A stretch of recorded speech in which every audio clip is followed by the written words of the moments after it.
Po mga kababayan, at nagkaroon na po ng eleksyon ang Miss Lola at Lolo. Ngayon, hindi ko po alam kung ano pa yung susunod. PSIS, non-pensioner.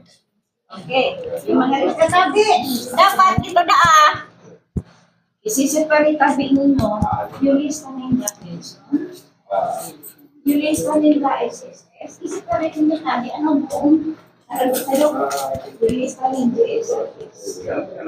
Ayan po mga kababayan, nagbibigay na yung mga baska ng sinasubmit na yung report ng third quarter po mga kababayan. Kasi kailangan po yun na i-submit niyo yung papers na for report mga kababayan. Kailangan ng mga hari pa na nagdaan na, pero ang pinakamag-ubat is the fact na kami mag-asawa may pagtok. So, ang punto de vista ko, gusto ko kutaan na mangyari, let's see to it na may mangyaring injustice. Halimbawa ako, nakalista akong 3 taon, doon ako, may pamamparan. So, sa lutong na dapat ayusin sa atong grupo. Pangawa, Mr. Maharay, tabi sir, I have the floor, Mr. Maharay. About sabihin ta, obligasyon nato to na-i-update to regularly, at least semi-annually. Kasi it will not do justice doon sa taho na galaom na siya membro na may pamampara na kaputang. Plus the fact na may iman pigahari yung mga nainot na, yung nagpahingaro na. So, I've seen to it, ako mismo ang nag-update din to. Ano ang suggestion ko po sa itaas? Mas magayon siguro na ikananing template. May template na kukupya ko na lang via USB, magabutang na lang kami doon ngaran. Buko ng Arab ko, nagaparpagar si Chaneli pagparsurat. Ano? Maski kita buko mo na masyadong matinik sa computer, kung ikananing template na sa USB, magabutang, ma-type na lang ng ngaran ni Pedro, Maria, bla bla bla. So buko nang masakit na magaparsurat, hagad ko sa grupo. There must be a template na kukupyahan tayo sa USB, pwede kita makasubri kung kinaman na laptop o ano, galing madari para sa ato. Mga kurang na baga kita. Nawong lang mo ito na kita pa. Nito, sabi ni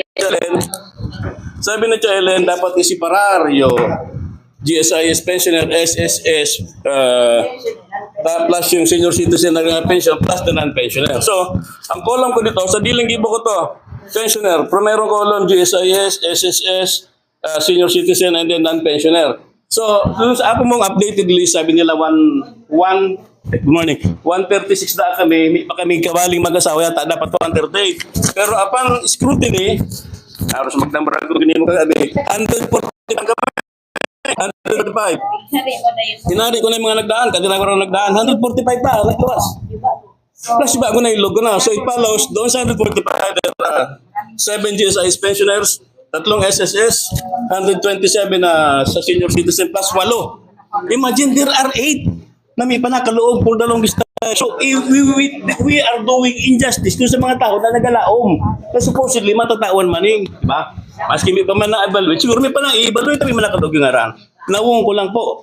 And that should be yun atong advokasya ng mga Baska President. Look out! Ganyan yung Baska President natin. Yung Baska President kayo. Kung may gatrabaho yung mong sekretarya it will be doing this. Kung lang ako ko, hindi ka, dito buot na ako nito. Magyawin ko sana. Because, ano gusto tang sabihin? Gurang na baga kita. We should be accorded the most respect. Dapat na di ka nabigyan ako yung taan niya. Oo, di ba? Look out po na to. So I am saying these things para kumbaga makita tayo mga kumbaga pag pamisa na namin yung pagkukurang, pwedeng tarmo na sabihin na sa consulta dyan, everything in here is ano ba ito? Volunteerism pag-usapo. Ang tunay na leadership, sakripisyo. Medyo maglimutan yan. Ang tunay na leadership, sakripisyo. Kung sabihin mo, na ay interesting ka na karapatan. Salamat po. Yun lang po. Thank you, thank you. Ay, ano mo? Like na to. Sa vlogger, sa vlogger. Good morning, good morning. Thank you. Sa kanila. Kanino? Nakita mo. Siya. Eh, di ba, nag-vlog ka? Nag-vlog na ako dito kanina. Anong bawal? Iya, da, yung personal na niya. Mga kababayan, pinagbawalan ako ng staff ng senior citizen dito sa ano na hindi daw dapat una ng video. Ayan. Dapat yung validator isulat siyempre ma-scrutinize hindi ang papers. Kaya interview ko siya.